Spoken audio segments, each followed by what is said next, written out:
తులసి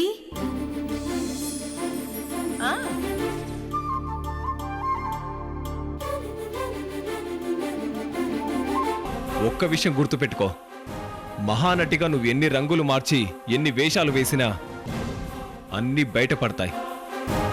అందరికీ నీ గురించి తెలిసే రోజొస్తుంది. అప్పుడు నిన్న దేవుడు కూడా కాపాడలేడు, జ్యోతిని కూడా కాపాడలేడు. Mind it.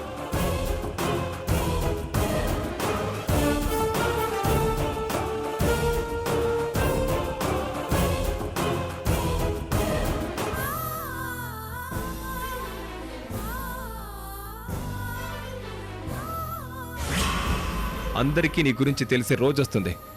అప్పుడు నిన్న దేవుడు కూడా కాపాడలేడు, జ్యోతిని కూడా కాపాడలేడు.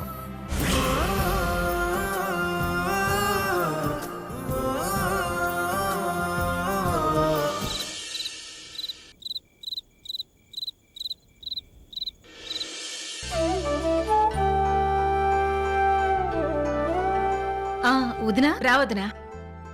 రేవతి చేతికి పాల గ్లాస్ ఇచ్చి పంపుదామని రెడీ చేస్తున్నాను. నేను రేవతిని రెడీ చేసి వచ్చాను వదినా.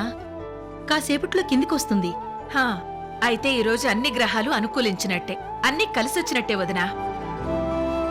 చాలా రోజుల ఎడబాటు తర్వాత మొత్తానికి ఒకరినొకరు అర్థం చేసుకున్నారు. ఇక ఈ రాత్రి ముహూర్తాన్ని ఎవ్వరూ తప్పించలేరు. వదినా, మా అమ్మాయి రేవతి ఎంత పట్టుదల మనిషో కన్న తల్లిగా నాకు తెలుసు. ఈ పాటికి మీకు కూడా అర్థమైపోయి ఉంటుంది. కానీ ఒక్కసారి అర్థం చేసుకుంటే అంతే తొందరగా మనసు మార్చుకుంటుంది. ఇది నిజం. నువ్వంతగా వివరించి చెప్పాలా వదినా? నాకు తెలుసు. ఇక రేవతి కాపురం గురించి మనమికెలాంటి టెన్షన్ పడకూడదు. చాలా థ్యాంక్స్ వదినా. చివరి నిమిషం దాకా నేను మా వారు చాలా టెన్షన్ పడ్డాం. రేవతికి కనువిప్పు కలిగేలా విడాకుల పేపర్స్ రేవతి చింపి పడేసేలా చేశారు మీరు. వదినా, నా నోరు ఎక్కువ అంటారు, కానీ ఈ నోటికి వాక్శుద్ధుంది. ఈ నోటితోనే కదా చక్కగా ఐడియా చెప్పి సెంటిమెంటుతో ఇటు విష్ణుని బెండు చేసి అటు రేవతిని కూడా మెల్ట్ చేసి వాళ్ళెప్పటికీ దూరం కాకుండా ఎలా కట్టిపడేయాలో అలా కట్టిపడేశాను. అయినా దీనికి మీరు నాకు థ్యాంక్స్ చెప్పడం ఏంటి? కోడలి కాపురం అంటే ఇది నా బాధ్యత. రేవతి ఇప్పుడు మీ కూతురు కాదు, నా కూతురు. ఇలా ఆలోచించటం నీ గొప్పతనం వదినా. రా రేవతి. పెళ్ళైన ఇన్ని నెలలకి మీ ఫస్ట్ నైట్ ముహూర్తం కుదిరింది. 2 నెలలు తిరిగేలోపు నువ్వు శుభవార్త చెప్పాలి. 10 నెలలు తిరిగేలోపు మా చేతుల్లో పాపనో బాబునో పెట్టాలి. సరేనా? అలా సైలెంట్గా ఉంటావేంటి? అలాగే అత్తయ్య అని చెప్పు. అలాగే అమ్మా. అలాగే అత్తయ్య. Very good Revathi. ఇక విష్ణు ఎగ్జామ్ గురించి, వాడి ర్యాంకు గురించి, జాబ్ గురించి నువ్వు అస్సలు టెన్షన్ పడకు. ఆ బాధ్యతని మేం తీసుకుంటున్నాం. నువ్వు విష్ణుతో సంతోషంగా ఉండు చాలు. అలాగే అత్తయ్య. రేవతి, జరిగిపోయిన విషయం గురించి అల్లుడు గారితో మళ్లీ ప్రస్తావించడం చేయకు. నీకు ఎలాంటి సలహాలు కావాలన్నా మీ అత్తయ్య దగ్గర తీసుకో. చక్కగా నీ కాపురం నీ చేసుకో. అలాగే అమ్మా. ఇదిగో పాలు. ఇంకా ఎందుకు లేటు? విష్ణు నీకోసం ఎదురు చూస్తుంటాడు. వెళ్ళిరా. నన్ను ఆశీర్వదించండి అత్తయ్య. శుభమస్తు. పిల్ల పాపలు ప్రాప్తిరస్తు. మీ అమ్మ ఆశీర్వాదం కూడా తీసుకో. ఆశీర్వదించమ్మా. నిండు నూరేళ్లు నీ కాపురం పచ్చగా ఉండాలి. సరే వెళ్ళు.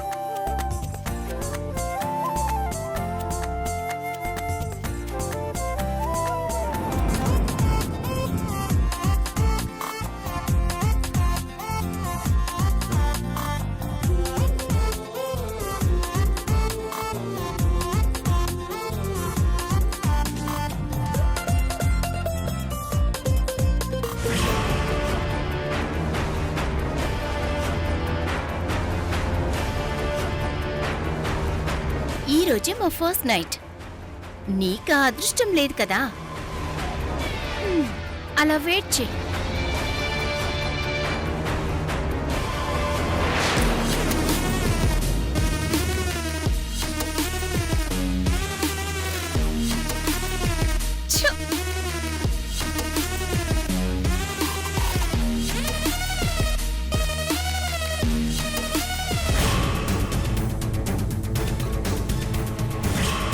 నన్ను అర్థం చేసుకోవాల్సిన భర్తే నా నుంచి విడాకులు తీసుకోవడానికి సిద్ధపడుతున్నాడు. సంతకం చేయమని కన్న తల్లిదండ్రులే చెప్తున్నారు.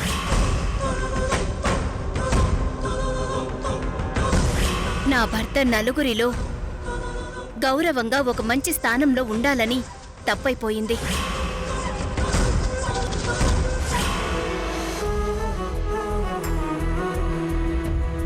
ఏమండి జ్యూస్? కూర్చో. కస్తూరి, అమ్మాయికి 4 మంచి మాటలు చెప్పి పాత గొడవలేవి అల్లుడితో ప్రస్తావించకుండా జాగ్రత్తలు చెప్పి పంపించావు కదా. అన్ని జాగ్రత్తలు చెప్పి పంపించామండి. ఓ, అల్లుడు గారు పెద్ద ఉద్యోగం సంపాదించాలి, ఆ తర్వాతే శోభనం అన్న ఆలోచన అయితే అమ్మాయి మనసులోంచి పోయింది. ఆ, అయితే మనసులోంచి పంతం పోయి పాత ప్రేమ మళ్ళీ చిగురించిందన్నమాట. ఇదిగో, చేసేది చిన్న ఉద్యోగం అయినా మన అల్లుడు బంగారం కస్తూరి. అలాంటి మనిషిని కష్టపెట్టకుండా చూసుకోవాల్సిన బాధ్యత మనమైతే కదా. అవునండి, మన అమ్మాయి కాపురం గురించి ఇంక మనం టెన్షన్ పడాల్సిన అవసరం లేదనిపిస్తుంది. ఆ? కూతురు కాపురం పచ్చగా ఉంటే తల్లిదండ్రులుగా మనకు అంతకంటే సంతోషం ఇంకేం కావాలి కస్తూరి.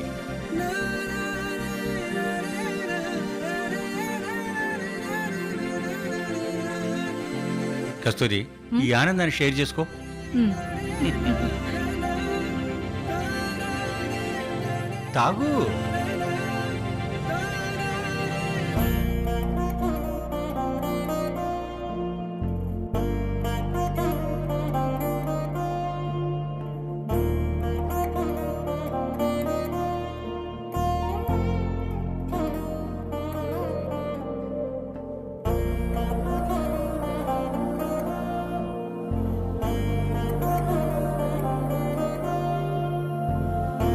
విష్ణు, లేటుగా అయినా నువ్వు కోరుకున్న రాత్రైతే వచ్చింది.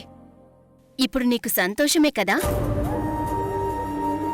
ఝాన్సీ వచ్చి నిన్ను రెచ్చగొడితే మా అమ్మా నాన్నల దగ్గరికి వెళ్ళి రచ్చ చేసి ఇక్కడికి రప్పించావు. మొత్తానికి బాగానే బెదిరించి భయపెట్టి నన్ను ఒప్పించేశావు. అత్తయ్యగారన్నట్టు కొన్ని విషయాలు గట్టిగా పట్టుకోవడమే కాదు, వదిలేయడం కూడా తెలియాలి.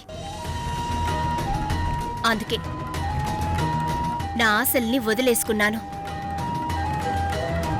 నువ్వు గ్రూప్స్ రాసినా సంతోషమే, రాయకపోయినా సంతోషమే.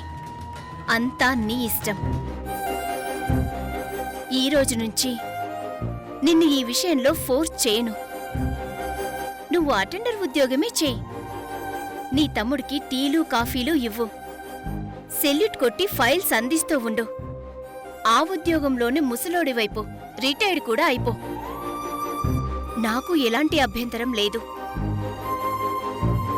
భార్య చెప్పింది భర్త అయినా వినాలి, లేదా భర్త చెప్పింది భార్య అయినా విని గౌరవించాలి. ఇద్దరిలో ఎవరో ఒకరు రాజీ పడకపోతే రచ్చ జరుగుతూనే ఉంటుంది. అందుకే పెద్దవాళ్లందరి కోరిక మేరకు, ముఖ్యంగా నీకోసం నేను రాజీ పడిపోతున్నాను. తీసుకో, పాలు తాగు.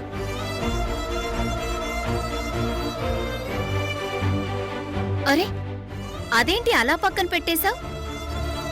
మనసు పంచుకోకపోయినా పర్వాలేదు. మంచం పంచుకోవడమే నీకిప్పుడు ముఖ్యం కదా.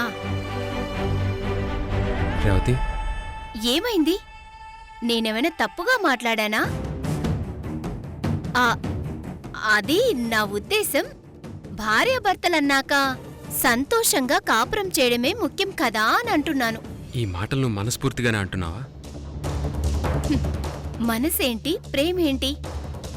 నువ్వు కోరుకున్న రాత్రైతే సాధించావు కదా. నేనిష్టంగానే దగ్గరవుతున్నాను. నిన్ను మనస్ఫూర్తిగా ప్రేమించిన వాణ్ణి. నా మీద నీకున్న ఇష్టం, ప్రేమ నీ కళ్ళలో నాకు కనిపిస్తాయి. మరిప్పుడు కనిపించట్లేదా? లేదు, కనిపించట్లేదు. నువ్వు నటిస్తున్నావు. నీకు నటిస్తూ జీవించడం కావాలా, నిజమైన ప్రేమ కావాలా? నాకు నిజమైన ప్రేమే కావాలి. నిజమైన ప్రేమ కావాలంటే నా మనసేంటో ఆశేంటో అందులో నిజాయితీ ఏంటో నువ్వు అర్థం చేసుకోవాలి. విష్ణు, మళ్ళీ మన మధ్య డిస్కషన్ స్టార్ట్ అయిపోయింది. మళ్ళీ నేనే ఏదో ఒక మెలిక పెట్టి పోస్ట్ పోన్ చేశానని మాత్రం నన్ను బ్లేమ్ చేయకు. రా, వచ్చి నన్ను హక్ చేసుకో. ఇదే మన first night and best night and no more discussions. రా. I'm sorry Revathi, and I love you so much. పడక గదిలో ఐ లవ్ యూ చెప్పావు, బాగుంది. మరి సారీ దేనికి చెప్పావు? నువ్వు నన్ను దూరం పెట్టే కొద్దీ నేను నీకు దగ్గర అవ్వాలనే ప్రయత్నం చేశాను తప్ప నేను ఇంకేం ఆలోచించలేక రేవతి. ఈ మధ్య నీ వల్ల నేను చాలా పుస్తకాలే చదివాను. అందులో ఒక విషయం నన్ను చాలా బాగా ఇన్స్పైర్ చేసింది. నా ఆలోచన విధానాన్నే మార్చేసింది. ఏంటది? భార్యాభర్తల బంధం అంటే బయలాజికల్ అవసరం కాదు. 3 ముళ్ళు వేసి 3 రాత్రులు గడపడం కాదు. 7 జన్మలు కలిసి ఉండేంత ప్రేమే ముఖ్యం. ప్రేమ నిలుపుకునే బాధ్యత ముఖ్యం, అంతేకాని కొద్ది రోజుల తొందరపాటుతో కాపురం చెడగొట్టుకోకూడదని నాకు బాగా అర్థమైంది.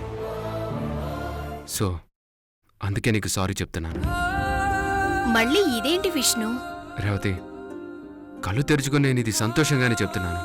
నువ్వు కోరినట్టు నేను గ్రూప్ సిన్సియర్గా కష్టపడి రాయాలి, జాబ్ కొట్టాలి, నా తమ్ముడి కంటే గొప్ప పొజిషన్కి వెళ్ళాలి, అందరిలో మనం గౌరవంగా పెరగాలి అన్న నీ ఆశ నెరవేరాలి. అంతవరకు నిన్ను నేను బలవంతం పెట్టను. నా గురించి ఇంత గొప్పగా ఆలోచిస్తున్న నిన్ను నేను అస్సలు డిస్టర్బ్ చేయను. తొందరలోనే ఎగ్జామ్ నోటిఫికేషన్ వస్తుంది, కష్టపడి ప్రిపేర్ అవుతాను. ఇది నా ప్రామిస్. అంతవరకు నేను అస్సలు డిస్టర్బ్ చేయను. Thank you so much Revathi. నీలాంటి భార్య దొరకడం నా అదృష్టం. నన్ను అర్థం చేసుకున్నందుకు, నువ్వు రియలైజ్ అయినందుకు ఐఎమ్ సో హ్యాపీ. నువ్వు కింద పడుకుంటావా, నేను పడుకోనా? నేనే కింద పడుకుంటాను. Good night. Good night.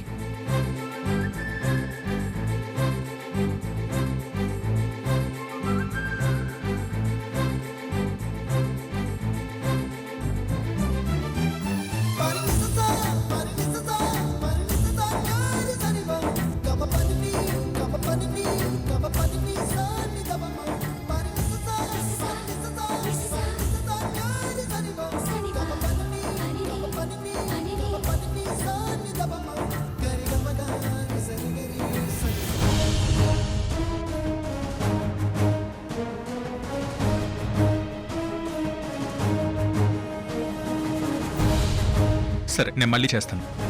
Good night Jhansi. Eshwar, ఈరోజు గుడ్ నైట్ కాదు, మన ఫస్ట్ నైట్. ఫస్ట్ నైటా? ఏంటి ఏంటి జోక్ చేస్తున్నావా? నో ఈశ్వర్, నేను సీరియస్గానే చెప్తున్నాను. 6 నెలలు మనం దగ్గర అవ్వకూడదని రిషికేశ్ గురువు గారు కూడా చెప్పారు కదా. సీరియస్గా మర్చిపోయావా? గురువులు స్వామీజీలు చెప్పారని, కాలజ్ఞానుల్లా వాళ్ళు చెప్పిందంతా జరుగుతుందని నువ్వు నమ్ముతున్నావు, కానీ నేను నమ్మట్లేదని చెప్పాను కదా. చూడు ఝాన్సీ, ఈ విషయం నేనొక్కడనే కాదు, మీ అమ్మ నాన్న నమ్ముతున్నారు, మా అమ్మ కూడా నమ్ముతుంది. కనీసం వాళ్ళ మీదైనా మనకి రెస్పెక్ట్ ఉండాలి కదా. అందరినీ గౌరవిస్తూ అందరి నమ్మకాలకి విలువిస్తే మనకంటూ వ్యక్తిత్వం ఏమున్నట్టు? అలాంటి లైఫ్ నాకు ఇష్టం ఉండదు. 6 నెలల్లో రోడ్ యాక్సిడెంట్ జరుగుతుందని ఆ గురువు చెప్పారే అనుకో, ఈ 6 నెలల దాకా మనం రోడ్ ఎక్కకుండా ఉంటావా? పిచ్చి నమ్మకాలు కాకపోతే. ఝాన్సీ, అన్నీ నమ్మాలని లేదు, కానీ కొన్ని నమ్మాలి. మన మనసు కనిపించినప్పుడు, అది పాటించగలమని మనకు అనిపించినప్పుడు పాటిస్తే తప్పే ఉంది. 6 నెలలే కదా, ఇట్టే గడిచిపోతాయి. 6 నెలలు ఇంకా 3 నెలలు కలిపితే 9 నెలలు అవుతాయి. ఆ తర్వాత నెలలో రేవతి పాపకో బాబుకో జన్మనిస్తుంది. ఈ రోజుతో మీ అన్నయ్యకి రేవతికి మధ్య ఉన్న ఎడబాటు పోయింది. సంతోషంగా వాళ్ళ కాపురం మొదలవుతుంది. చాలా రోజుల తర్వాత వాళ్ళ కాపురం సెట్ అయినందుకు నేను చాలా హ్యాపీగా ఫీల్ అవుతున్నాను ఝాన్సీ. నువ్వు కూడా సంతోషించాల్సిందే పోయి అదేదో ఈగో కొద్దీ కంప్లైంట్లా చెప్తావేంటి? వాళ్ళ కాపురం పండి పాపనో బాబునో వాళ్ళు కంటారు. మనం కూడా ఆశ తీర్చుకోవాలి కదా. అందుకే స్వామీజీలు నమ్మకాలు అని అడ్డు చెప్పకుండా మనం కూడా కొత్త లైఫ్కి వెల్కమ్ చెప్దాం. ఎంత చెప్పినా మళ్ళీ నువ్వు అక్కడికే టాపిక్ తీసుకొస్తావని అర్థమైంది. నీతో మాట్లాడి నిన్ను కన్విన్స్ చేయలేనని నాకు అర్థమైంది. నేను వెళ్ళి హాల్లో పడుకుంటాను. బాయ్. ఈశ్వర్ ఈశ్వర్ ఈశ్వర్ ఛ! నాకంటే ముందు పాపనో బాబునో కంటానని ఆ రేవతి నాతో ఛాలెంజ్ చేసి వెళ్ళింది. అదే గెలిచేటట్టుంది. ఈ మనిషికి ఎలా చెప్పాలో నాకు అర్థం కావట్లేదు. ఛ!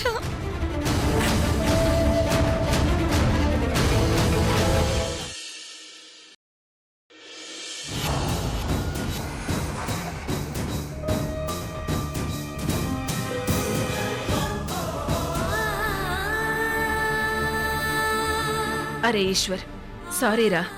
నువ్వు ఝాన్సీ సంతోషంగా ఉండకూడదని నేనే మీ ఇద్దరిని వేరు చేశాను. ఇదంతా నాకు తెలిసే చేస్తున్నా. నీతోనూ ఝాన్సీతోనూ చెప్పలేకుండా ఉన్నా. నన్ను క్షమించరా.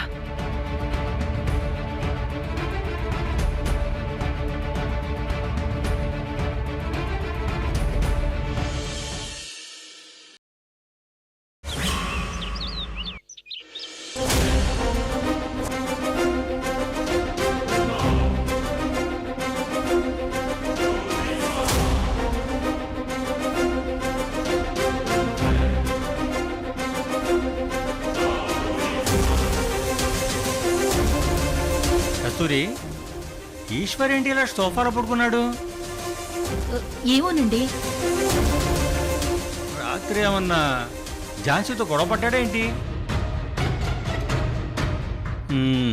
మన అమ్మాయిలాగా ఝాన్సీ కూడా ఈశ్వర్కి ఏవో కండిషన్స్ పెట్టి బుర్ర పాడు చేయట్లేదు కదా? నాకేం తెలుసండి, నన్ను అడుగుతారు. అసలే మన అమ్మాయి గురించి టెన్షన్ పడి పడి చివరికి చెల్లెమ్మిచ్చిన ఐడియాతో దాని కాపురం చక్కబెట్టాం. ఇక ఈశ్వర్కి ఝాన్సీకి మధ్య ఏమైనా ఉన్నా అది చెల్లెమ్మే చూసుకుంటుందిలే, మనకెందుకు చెప్పు? అంతేనండి.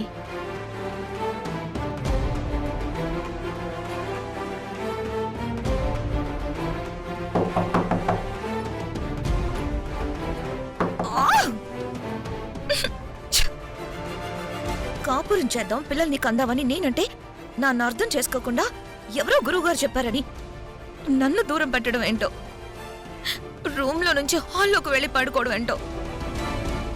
ఎంతో గొప్పగా ఊహించుకున్న జీవితం ఇంత చిరాగ్గా గడపాల్సి వస్తుందని అస్సలు అనుకోలేదు. ఎవరో ఒకరు తలుపు తీయండి. కస్తూరి, ఝాన్సీ తలుపు కొడుతున్నట్టుంది, వెళ్ళి చూడు. పద.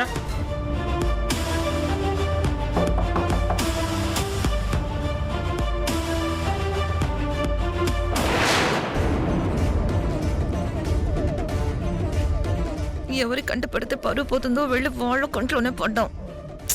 ఏదో ఒకటి మేనేజ్ చేయాలి. అదేంటమ్మా, నువ్వు లోపల ఈశ్వర్ బయట?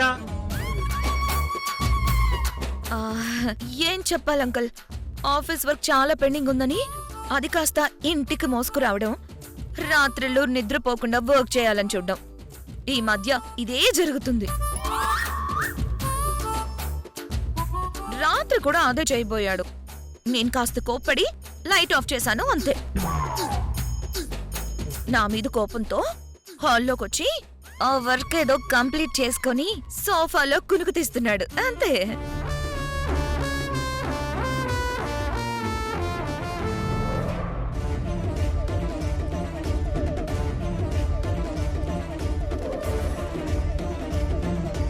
ఈశ్వర్ ఈశ్వర్ ఈశ్వర్, బా ఝాన్సీ, టెన్షన్ ఎక్కువ తీసుకుంటే స్ట్రెస్ ఎక్కువ పెరుగుతుంది.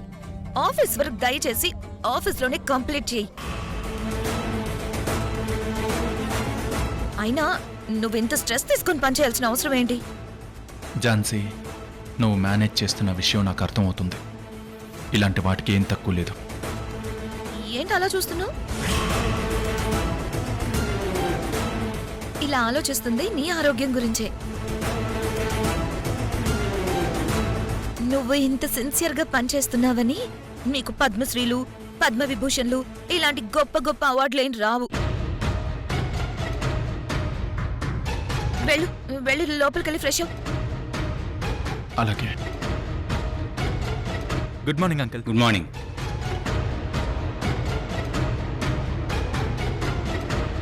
అమ్మ ఝాన్సీ, ఆఫీస్ వర్క్ చేయాలి, బాగా పని చేయాలి, కానీ ఓవర్ స్ట్రెస్ తీసుకోవడం కూడా అంత మంచిది కాదు కదా.